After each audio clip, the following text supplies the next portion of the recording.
जी चलें। तो let's talk about structural model. और स्ट्रक्चरल मॉडल में अब जो बात कर रहे हैं हम आउट इनर मॉडल की बात कर रहे हैं। तो अब जो भी डिस्कशन होगा, जो भी बात होगी, वो आइटम्स और जो लोडिंग्स जो आइटम्स हैं और उनके जो इंडिकेटर्स हैं और उनके लेटेंट वेरिएबल पे नहीं होगी। अब बात हम करेंगे with in the latent variable पे।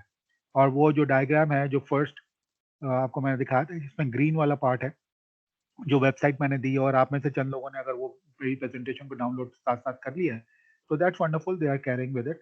और वो उसको कैरी भी करके रख लें, कोई बात नहीं, आप ही लोगों के लिए बनाई है, सब लोगों के लिए, तो उसको बेशक आप इसे यूज करें, फाइन।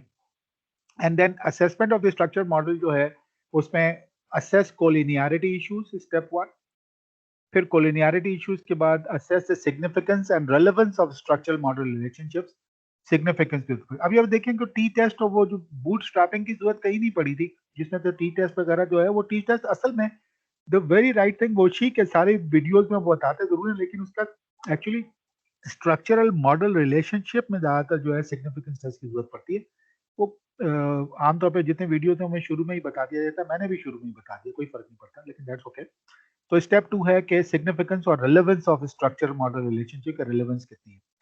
फिर step 3, assess the level of R square, R square का लेवल क्या है, उसको असेस करना जरूरी है। और फिर assess the effect size F square. और इफेक्ट साइज जो है वो मेरा अपना एक तरीका है इफेक्ट साइज को डिफाइन करने का, वो तरीका मैं अगर जगह आएगी तो मैं उसको एक्सप्लेन करूंगा। तरीका का मतलब, सॉरी, मेरा अपना एक टर्मिनोलॉजी है, मैं इसको यूज करता हूँ कि इफेक्ट साइज है क्या, वो थोड़ा आसान बना देती है, या एटलीस्ट मुझे आसान बना देती है, मेरे जैसे दिमाग को, वट। तो असेस द प्रेडिक्टिव रेलेवेंस, के वो आमतौर पे प्रेडिक्टिव रेलेवेंस कितनी है। ये क्यू स्क्वायर जो कैपिटल क्यू स्क्वायर है और पर एक छोटा क्यू स्क्वायर है, और इसमें आएगा, वो आमतौर पे ज्यादातर डिफाइन नहीं हो पाता है लोगों से, या थोड़ा कंफ्यूजन भी होता है। तो इसमें प्रेडिक्टिव रेलेवेंस, अब ये एफ स्क्वायर की कैलकुलेशन और क्यू स्क्वायर की कैलकुलेशन ये आपको आजकल पेपर्स में मिलती ही नहीं है, क्योंकि नई मेथोडोलॉजी के हिसाब से वो लोग उसको ज्यादा जो है वो इसको प्रेजेंट नहीं कर रहे हैं, या वह आमतौर पे इसको प्रेजेंट नहीं करते हैं, या टेबल चूंकि ज्यादा बड़ा हो जाता है और कैलकुलेशन ज्यादा हो जाती है, और इसमें वही रिजल्ट आप दूसरे लेवल से भी आप एक्सप्लेन कर सकते हैं, not exactly in that sense, but लेकिन कर सकते हैं। तो इसलिए ज्यादातर जर्नल जो हैं वो एफ स्क्वायर या क्यू स्क्वायर की कैलकुलेशंस को वो ज्यादातर मांगते नहीं है, और उसके बगैर भी वो पेपर को एक्सेप्ट कर लेते हैं। तो लेकिन मैं एडवाइज ये करूंगा कि चूंकि सारे मेथड यहाँ पे दी हुई हैं, थीसिस में अगर आप कर रहे हैं तो प्रैक्टिस के तौर पे थीसिस में जरूर कीजिए। बेशक रिसर्च पेपर में कोई जर्नल अगर नहीं मांगता है तो ना करें, लेकिन आप उसे जरूर करें।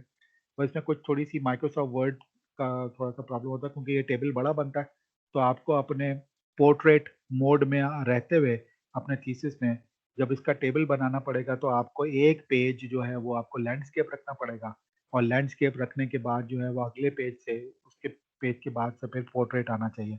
तो इसका मतलब है कि आप उसे सेक्शन ब्रेक कैसे देंगे, वो सारी तरकीबें आनी चाहिए, और फिर उसका हेडर और फुटर जो भी अगर सेक्शन ब्रेक का है तो उसको कैसे टैकल करेंगे, सब बातें माइक्रोसॉफ्ट वर्ड में आपको पता होना चाहिए।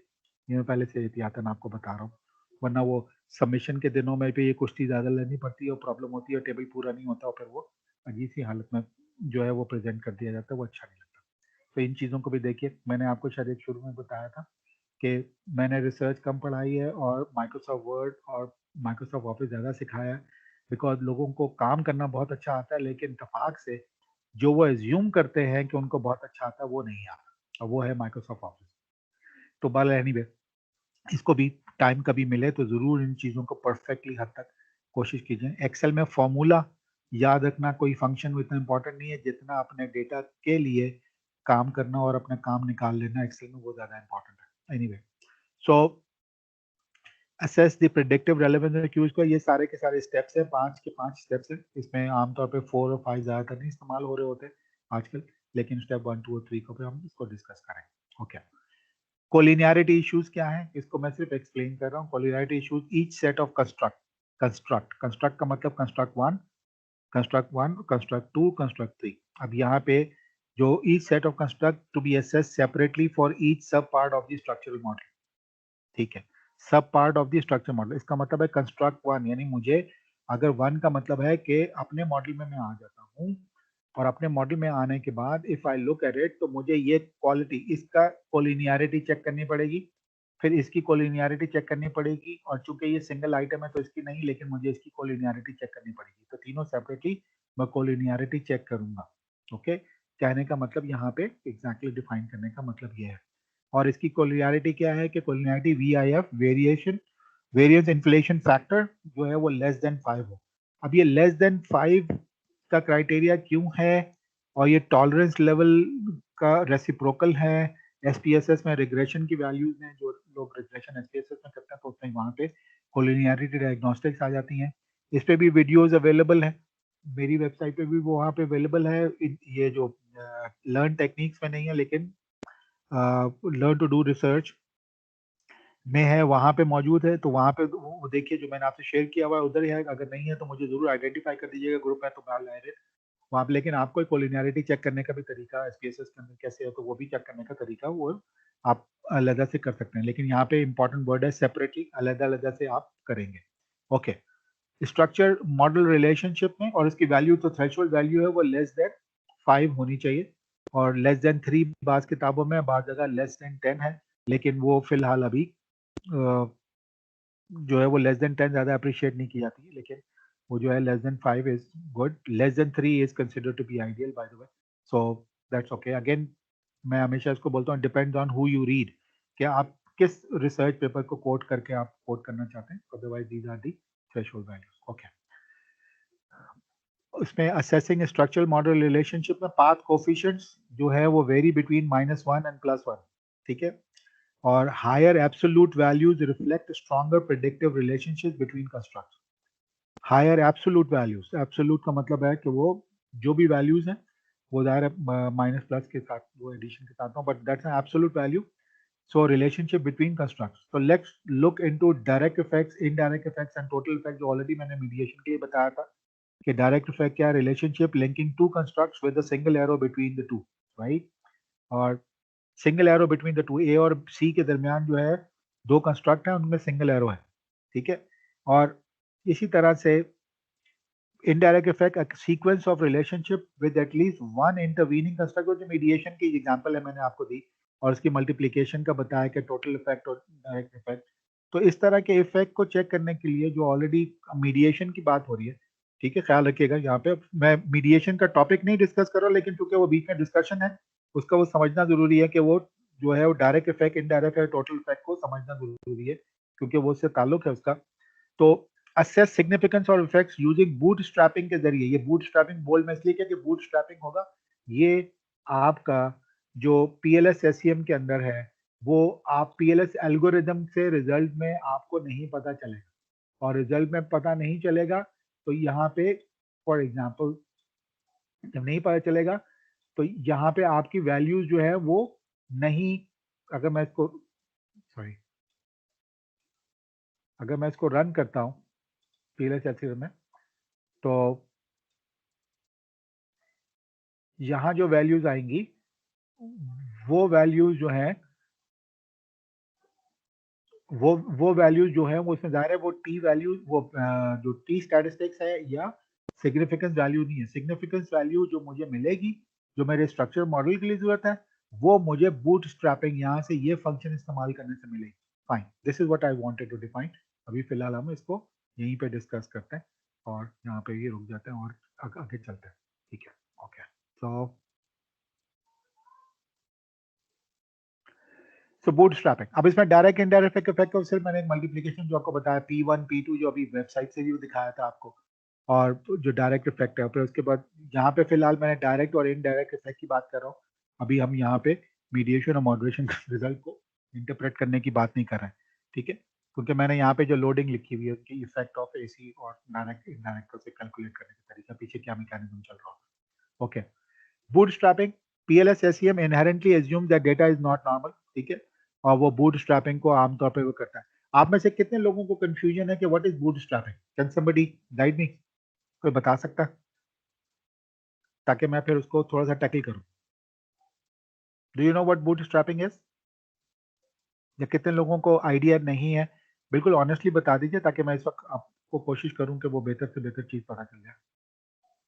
सर ब्रीफली बता दे। अच्छा, बूटस्ट्रैपिंग जब सैंपल साइज छोटा हो, ठीक है, और बूटस्ट्रैपिंग को तब यूज करते हैं। चले हम एक और काम इस्तेमाल करते हैं। मैं यहाँ पे आके let me go over here, और बूटस्ट्रैपिंग के लिए मैं यहाँ पे, हम यहाँ पे चलते हैं। मैं यहाँ आपको दिखाता हूँ आपको कि बूटस्ट्रैपिंग है क्या।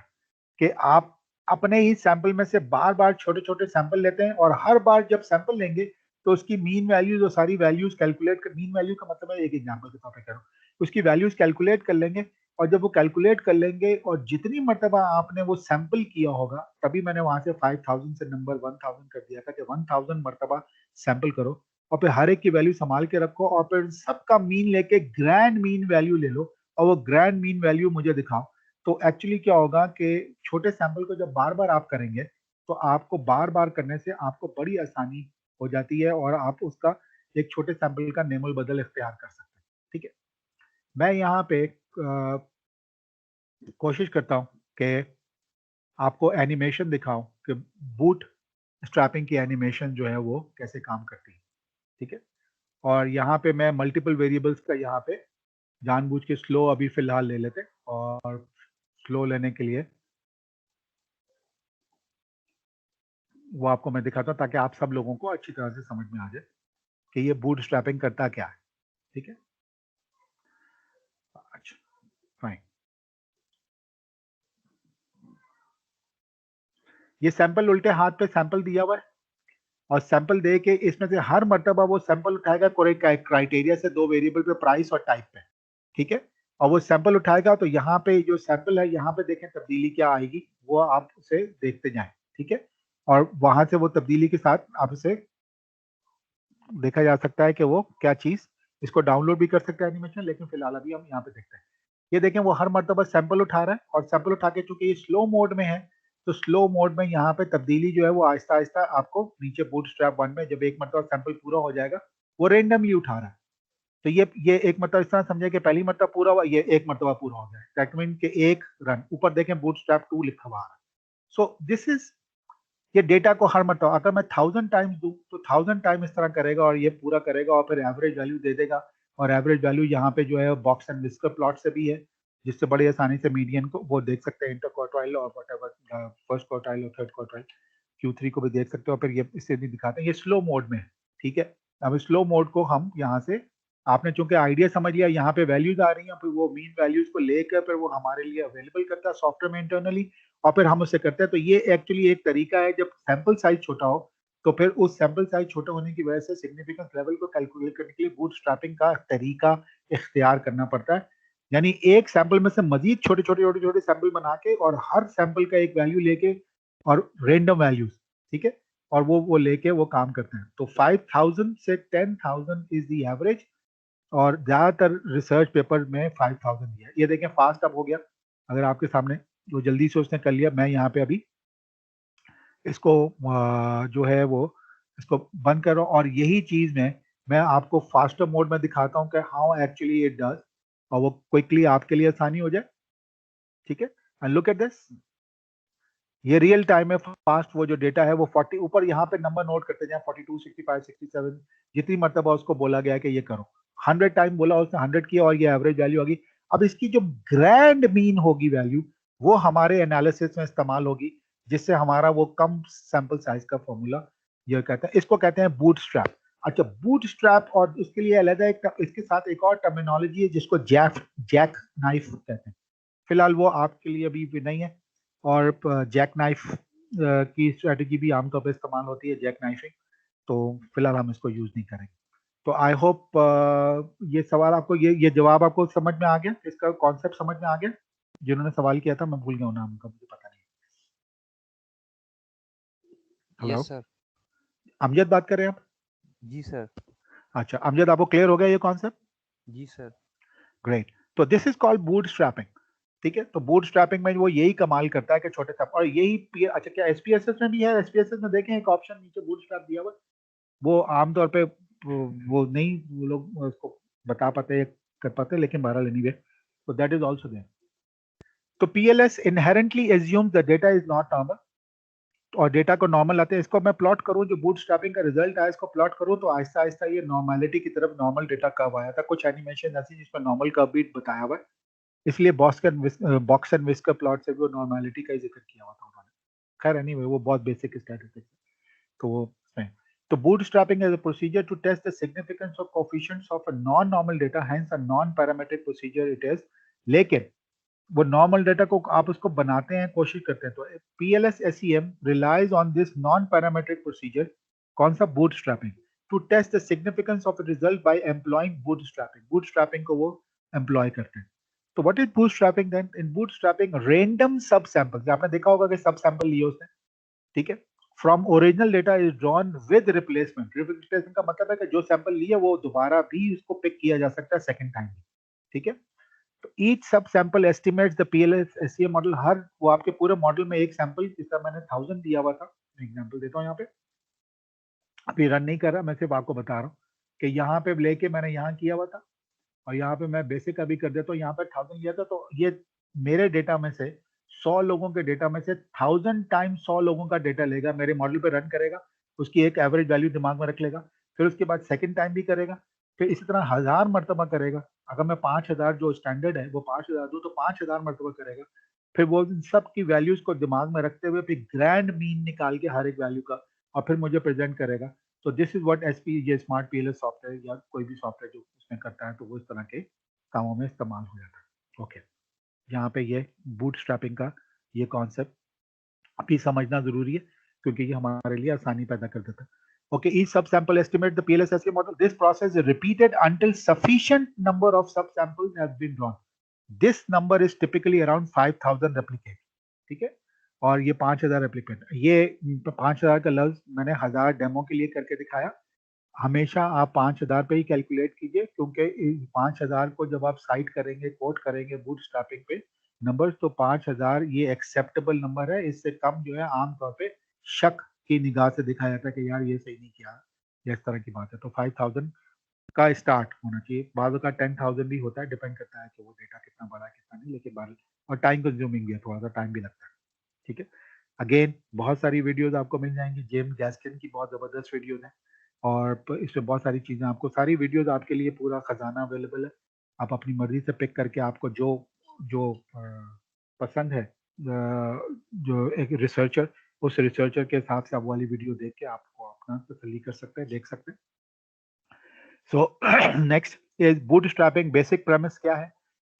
बूटस्ट्रैपिंग में बेसिक प्रेमिस जो है वो, it is used to evaluate direct effects of all hypothesized relationship represented in the model. को सारे डायरेक्ट इफेक्ट्स को चेक करते हैं, डायरेक्ट इफेक्ट्स जो सारे चेक करते हैं, दैट इज बिटवीन वो जो फ्रॉम टू कंस्ट्रक्ट्स है। It is done with statistical testing of hypothesis, ठीक है। डायरेक्ट इफेक्ट्स में यहाँ पे अगर कंफ्यूजन हो रहा है, मैं उसको यहाँ पे आ जाता हूँ, यहाँ पे आके मॉडल में आता हूँ। डायरेक्ट इफेक्ट का मतलब यही अगेन यहाँ पे है कि ये कंस्ट्रक्ट और ये दूसरा कंस्ट्रक्ट, ये डायरेक्ट इफेक्ट।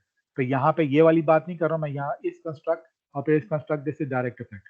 फिर उसके बाद ये कंस्ट्रक्ट और फिर इस कंस्ट्रक्ट के दरमियान, this is the direct effect. अभी फिलहाल मैं और चीजों को इग्नोर कर रहा हूँ, ठीक है। तो this is what the direct effect का मतलब है, जब one single arrow between two construct, this is what it means actually at the end, और इसी तरह ही रिजल्ट आता है। तो it is done with statistical testing of hypothesis, और इसका क्राइटेरिया क्या है कि टी टेस्ट 0.052 टेल टेस्ट है, अगर वो 1.96 से ज्यादा हो। फिलहाल मैंने एक चीज पेंग एंड लई की वो कोट कर दी है, अदरवाइज स्टैटिस्टिक्स की बहुत पुरानी किताबें भी हैं और नई किताबें भी हैं, नई भी क्राइटेरिया, लेकिन वो एक जिस वक्त I was trying to prepare this, तो इस वजह से मैंने इसको कोट कर दिया।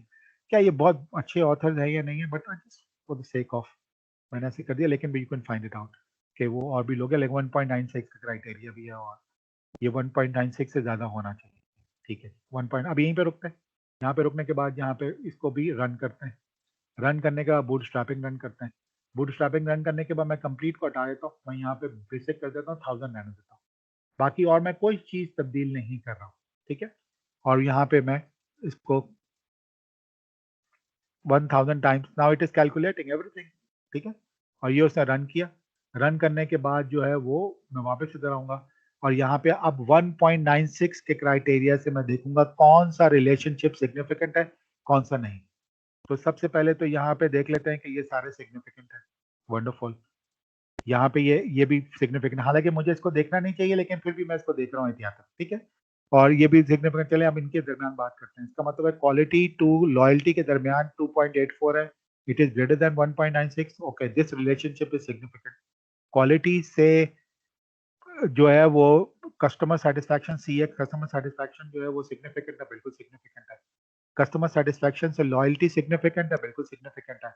और फिर याद है, ये मैंने बताया था कि ये अगर P3 कंसिडर कर ले तो जैसे P1 P2 इन दोनों को मल्टीप्लाई करें तो दोनों सिग्निफिकेंट है। तो इसका मतलब है कि ये भी सिग्निफिकेंट है, ये भी सिग्निफिकेंट है, इन दोनों का रिलेशनशिप सिग्निफिकेंट है, फिर ये भी सिग्निफिकेंट है। तो इसका मतलब है जब दोनों सिग्निफिकेंट हो तो इसके दरमियान कोई मीडिएशन है या नहीं है।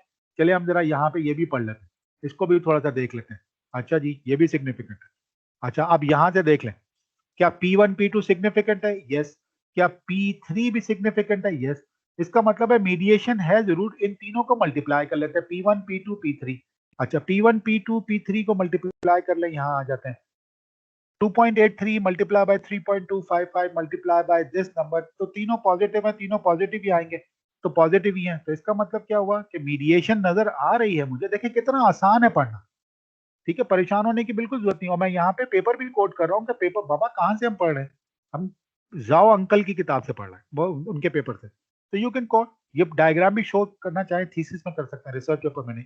तो ये भी, ये पॉजिटिव है, हाँ है, तो इसका मतलब है मीडिएशन है, लेकिन वो कॉम्प्लीमेंट्री मीडिएशन है, पार्शियल मीडिएशन है लेकिन कॉम्प्लीमेंट्री टाइप।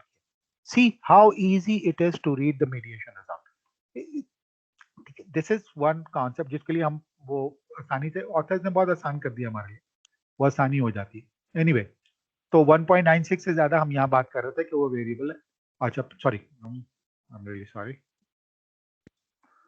इसी तरह से मैं कोई और रिलेशनशिप को दे सकता हूँ, expect, this is non significant. Expect से यानी इनडायरेक्ट ही सिग्निफिकेंट, नॉन सिग्निफिकेंट, और ये सिग्निफिकेंट है। और फिर ये जो है, ये जो है सिग्निफिकेंट है। इसका मतलब है ये इनडायरेक्ट वाला नॉन सिग्निफिकेंट हो गया ना बात, क्योंकि यहाँ पे जो सिग्निफिकेंस आ रहा है वो हो सकता है इसकी वजह से आ रहा हो, तो लिहाजा ये नॉन सिग्निफिकेंट है। इसका मतलब है कि P1 P2 नॉन सिग्निफिकेंट और P3 सिग्निफिकेंट है। तो आप जरा फिर स्टडी करके देख लेते हैं भाई। P1 P2 non significant, yes no. क्या P3 सिग्निफिकेंट है? यस। तो इसका मतलब है direct only, no mediation, mediation है ही नहीं, मीडिएशन है नहीं। इसका मतलब है कि यहाँ पे अगर इंटरप्रेट करेंगे, और उसको इंटरप्रेट ऐसे कर सकते हैं, और वो कैसे कर सकते हैं कि customer satisfaction is not a good mediator in terms of when expectation of the customers are concerned while defining the loyalty of that particular shop or center with the customer. तो इसका मतलब है expectation they directly interact and try to go for the loyalty build, like loyalty को build करने में, otherwise वो customer satisfaction के route से नहीं जाते। इसके पीछे reason क्या हो सकता है? There might be lot of things. ऐसा हो सकता है, मिसाल के तौर पे मजबूरी भी हो सकती है, उस इलाके के अंदर वो एक ही शॉप है और लोग बोल रहे हैं यार मजबूरी, अब लेना तो इधर से ही है, तो लिहाजा लॉयली बने रहो, वरना और कहाँ जाएंगे, इतनी दूर जाएंगे, हो सकता है करीब वही हो। तो there so many reasons for that, वो डिपेंड करता है कि how do you explain it और किस तरह से थ्योरेटिकली उसको जस्टिफाई करता है। तो मैंने हल्का सा आइडिया दिया, but this is what you need to, सारी चीज़ों को इस पे आपको मजबूत होना चाहिए। तो ये देखें, ये सारी वैल्यूज हैं जो ये नॉन सिग्निफिकेंट है, लेस देन 1.96 है, ठीक है। क्राइटेरिया क्या है? राजा रब नवाज का नहीं, ये आमतौर पे स्टैटिस्टिक्स का क्राइटेरिया, और इसमें यहाँ पे एक रेफरेंस के तौर पे पेपर मैंने मेंशन कर दिया। इसके अलावा आप नए पेपर में भी होगा, कोई नया पेपर भी लेके आप मेंशन कर सकते हो। तो this is one area, okay. And hypothesis अच्छा टेस्टिंग में भी जी सर। अ, इसमें जैसा जो पार्शियल मीडिएशन में जो कंपैरेटिव और कॉम्प्लीमेंट्री है, इसको ये भी सर, थोड़ा सा ना कॉन्सेप्ट। अच्छा सर, मैं ये दोनों चीजों पे बहुत ज्यादा लिटरेचर अवेलेबल नहीं है, मुझे मिल नहीं पाया खुद ही, या एटलीस्ट इस टाइम पे आज अभी इस वक्त I am not very well versed that, या अगर आप ढूंढेंगे भी तो बहुत अच्छा नहीं मिल पाता सर। तो इसमें मैं अभी खुद एक्सप्लोर मैं करने की कोशिश कर रहा हूँ, यहाँ मेरी थोड़ी हैंडीकैप है मेरे लिए, मैं माजर चाहता हूँ। चल पार्शियल तो हो गया, समझ में आ गई वहां तक जी तो बात। यहाँ वो कॉम्प्लीमेंट्री में सर, और जो कंपैरेटिव है, इन दोनों में क्लियर कट कहीं भी अभी मुझे लिटरेचर मिल नहीं पाया, और यह शायद मैं देखा नहीं सही था। तो ये अभी फिलहाल हैंडीकैप है मेरे पास, मैं इंशाल्लाह I find it out and I let you know, मैं इंशाल्लाह मैं कर दूंगा जल्दी, जो भी होगा इंशाल्लाह ji. Okay fine, then that R square coefficient of determination जो ऑलरेडी हमें पता है, उसमें आर स्क्वायर कॉन्सेप्ट में प्रोपोर्शन ऑफ वेरिएंस है, फिर it is express as percentage, Chin ने कहा है। अब ये परसेंटेज में यहाँ पर कोड कर सकते हैं, आमतौर पे ये वाला लोग नहीं कोड कर पाते हैं कि ये परसेंटेज में किस तरह डिफाइन कर सकते हैं, तो यू कैन गेट चिन 1998 के पेपर में डिफाइन हुआ हुआ है। And chin is the big author in terms of partial least square structure equation modelling के हिसाब से। Okay, R square is important and is used to calculate the predictive relevance. R square की वजह से predictive relevance जो है वो calculate होती है। मैं अभी फिलहाल अपने ही colleagues को बता रहा था कि because they were trying to discuss something in a different course, तो वहाँ पे वो आमतौर पे लोग बीटा वैल्यूज को जो है वो लेते हैं रिग्रेशन में, और रिग्रेशन में बीटा वैल्यूज को लेने के बाद जो है वो कैलकुलेट करते हैं, और वो कहते हैं कि ये इसकी इम्पोर्टेंस ऑफ द वेरिएबल जो है वो ये है बीटा वैल्यूज की बुनियाद पे या सिग्निफिकेंस की बुनियाद पे। ये बिल्कुल सही नहीं है और इस तरह बिल्कुल नहीं करना चाहिए। 52 पेजेस का एक रिसर्च पेपर है और उस पेपर में बहुत, ये अभी एक बता रहा हूँ, और ये आमतौर पर relative importance of the independent variables on the dependent variable specially in the regression scenario, उसमें ये उसकी सिग्निफिकेंस वैल्यू और बीटा वैल्यूज की बुनियाद पे नहीं होना चाहिए। इसके डिफरेंट मेथडोलॉजी या डिफरेंट स्टैटिस्टिक्स है, और उसमें भी जो आमतौर पे जो इम्पोर्टेंस है उसमें एक रिलेटिव इम्पोर्टेंस है, फिर एक इंक्रीमेंटल इम्पोर्टेंस है। तो ये सब चीज़ों के साथ वो डिटेल के अंदर है। वो पेपर मैंने फिर अपने कोलीग को शेयर किया उसमें, तो फिर उनको थोड़ा सा वो और मजीद क्लियर हुआ। तो ये भी समझना जरूरी है। तो रिग्रेशन की दुनिया में भी ये सिर्फ इतना आसान नहीं है कि वो उसको हम आसानी से बीटा वैल्यूज की बुनियाद के ऊपर वेरिएबल्स को करते हैं। खैर अब ये फिर डिटेल हम ज़्यादा अगेन वो उस पर हम बहुत ज़्यादा बात नहीं कर पाते हैं कभी भी। तो R square is important as it use to calculate the predictive relevance, Q square को प्रेडिक्टिव रेलेवेंस को कैलकुलेट करने के लिए। और वो पेपर जो है वो खैर बताएं, अच्छा क्यू स्क्वायर और Q square predictive relevance, Q square भी जो है यहाँ पे आप थोड़ा सा उसको डिफाइन करते हैं कि उससे